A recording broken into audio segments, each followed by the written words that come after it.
আজকে যেহেতু শুক্রবার আমি মুরগির রোস্ট করব আর পোলাও করব।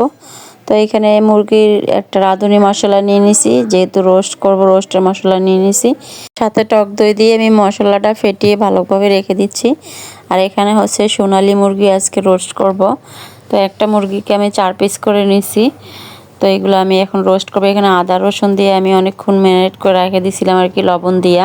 তো চলেন রান্নাটা বসাই দিয়ে এখানে চুলায় ফ্রাই প্যান দিয়ে দিছি, এখানে তেল দিয়ে দিছি, দিয়ে মাংসটা দেন ভেজে ফেলবো। কোনো হলুদ টলুদ কিছু দিব না, সাদাভাবেই ভাজবো যেহেতু রোস্ট করবো। এখানে আমার হাতের রোস্টটা নাকি অনেক মজা হয়, তাই আমারও ভালো লাগে। কেউ যদি আমার রান্নার প্রশংসা করে আমার কাছে খুবই ভালো লাগে, আরও রান্না করে খাওয়াইতে আমার অনেক ভালো লাগে। এই যে মাংসটা ভাজা হয়ে গেছে, এখন তুলে নিচ্ছি। তো এই তেলেই আমি রোস্টটা রান্না করবো আর কি। তো আমি যেহেতু একটা রান্নার পেজ চালাই, আপনাদের সাথে সবসময় আমি নিত্য যা রান্না করি ওগুলোই ভিডিও বানাই। তো আপনারা সবাই একটু আমার পাশে থাকবেন। তো এখানে মাংস যেটা ভাজছি ওইটাই আমি ওই তেলের ভিতরে আমি পেঁয়াজ কুচি দিয়ে দিলাম, একটু বেরেস্তা করে তুলে রাখবো অল্প কিছু। আর অল্প কিছুর ভিতরে আমি এখানে দারচিনি এলাচ তারপরে শাল দিয়ে দিলাম, দিয়ে আবার পেঁয়াজ কুচি দিয়ে দিছি।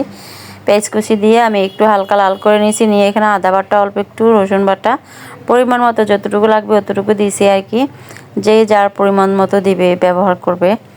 তো এভাবে একটু ভেজে নিছি, নিয়ে এখানে আবার পেঁয়াজ বাটাও দিয়ে দিলাম, পেঁয়াজটাও বেটে নিছি।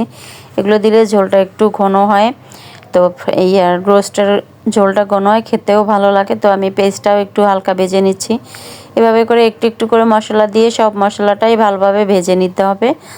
রোস্টের মশলা যত কষাবেন অতই মজা হয় রোস্ট।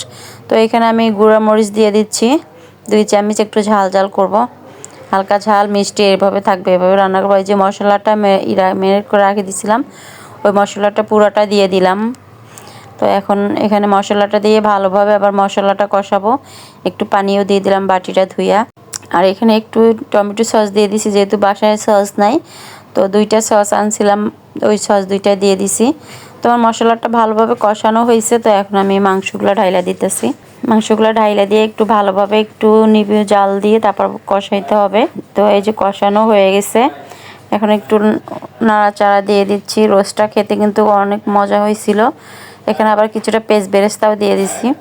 পেঁয়াজ বেরেস্তাটা দিলে একটু শাহি শাহি গ্রান আসে, ভালো লাগে খেতে। তো এখানে দুধ দিয়ে দিলাম, একটু গরম পানি দিয়ে দুধ গুলে রাখছিলাম ওগুলো দিয়ে দিলাম। তো দিয়ে পরিমাণ মতো ঝোলের পানি দিয়ে তারপর একটু নাড়াচাড়া দিয়ে ভালোভাবে তারপর ঢাকনা দিয়ে দিলাম। তো এই যে অনেকটা হয়ে আসছে রোস্টটা, আরও ঝোলটা টানবে। তো এর সাথে একটু আমি ঘি দিয়ে দিলাম।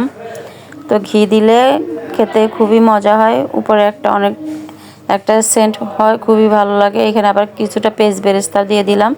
তো আমার রোস্টটা রান্না হয়ে গেছে। এখানে আমি পোলাও বসাই দিলাম, 2টা এলাচ 2টা শাল তেজপাতা দিয়ে তারপর আমি পেঁয়াজ কুচি দিয়ে দিছি। একটু ভালোভাবে একটু লাল করে নিয়ে তারপর একটু আদা বাটাও দিয়ে দিলাম, দিয়ে ভালোভাবে চালটা কষাই নিয়েছি। চালটা ভালোভাবে ভেজে নিলে তাহলে পোলাওটা খেতে খুবই মজা হয়।